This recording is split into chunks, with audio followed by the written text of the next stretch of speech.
Life is a boring and depressing mess. But enough about me, let's talk about the film. One of the things that struck me is that life desperately tries to mimic so many other sci-fi and horror films without having the skill or the understanding to do so. This film basically shoved all the other movies you've seen into a blender and serves you up a average. The visuals are nice and the CGI was really good. The alien had a physical presence and it looked like a real creature the characters were interacting with. And the acting was pretty good, except for Ryan Reynolds who just played himself. Congratulations, you played yourself. The characters are paper thin and completely interchangeable. Each one acts incredibly stupid at certain points in the film just to move the story along. Every time the conflict is resolved and everyone is safe, someone decides it's a good idea to mess everything up. It's either character stupidity or dumb convenience every single time. Like not being able to turn the sprinklers off all at once and having to turn them off one by one, for some reason. You may think I'm a bit of a fool, but that's why I don't go to school.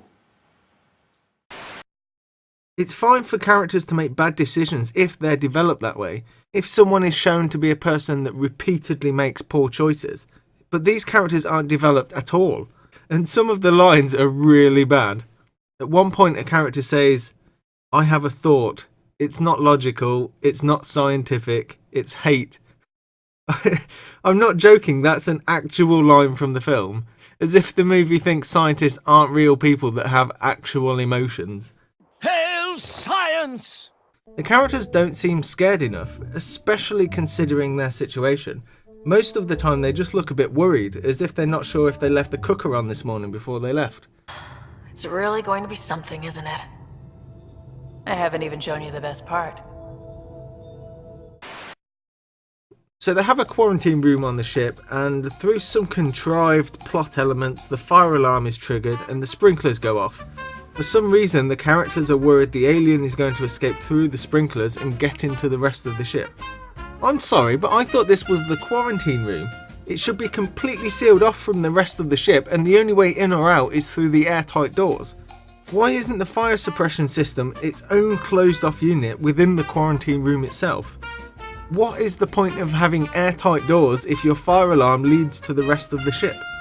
They tried to stop the alien, but for some reason they can only close the sprinklers one at a time?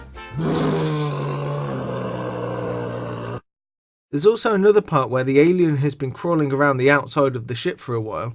Then the characters get worried that the alien might try to get back into the ship through the thrusters. And what do you know? So why are the characters so scared the alien will be able to move around freely if it gets into the thrusters? Isn't the ship airtight? If the alien comes from outside, then wherever it is shouldn't have any air. And wherever the characters are clearly has oxygen, so is sealed off from the room the alien is in. Can the alien open airlocks now, all of a sudden, off screen, and never does it again? So the alien gets inside and can move around the ship freely somehow. I don't know, just don't think about it, turn your brain off. The characters then have the idea to kill the alien by depriving it of oxygen. The alien they found on Mars and has been floating around in space for the past 15 minutes. The rest of the film is like this, but to explain it all would just be a waste of time. The alien is described as all muscle, all brain and all eyes. Then later it grows a face for some reason. Maybe it just wanted to scare the audience.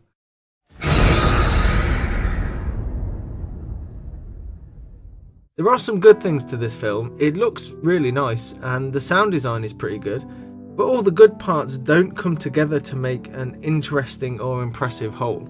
My expectation for this film was Alien meets Gravity, and it sort of is, but it's nowhere near as good as it should have been or you would expect. The best way to describe the experience is underwhelming, especially after the trailer, which made it look pretty good. And don't forget, this is a Sony film, so of course there's a scene in Times Square to get some product placement and advertisement space.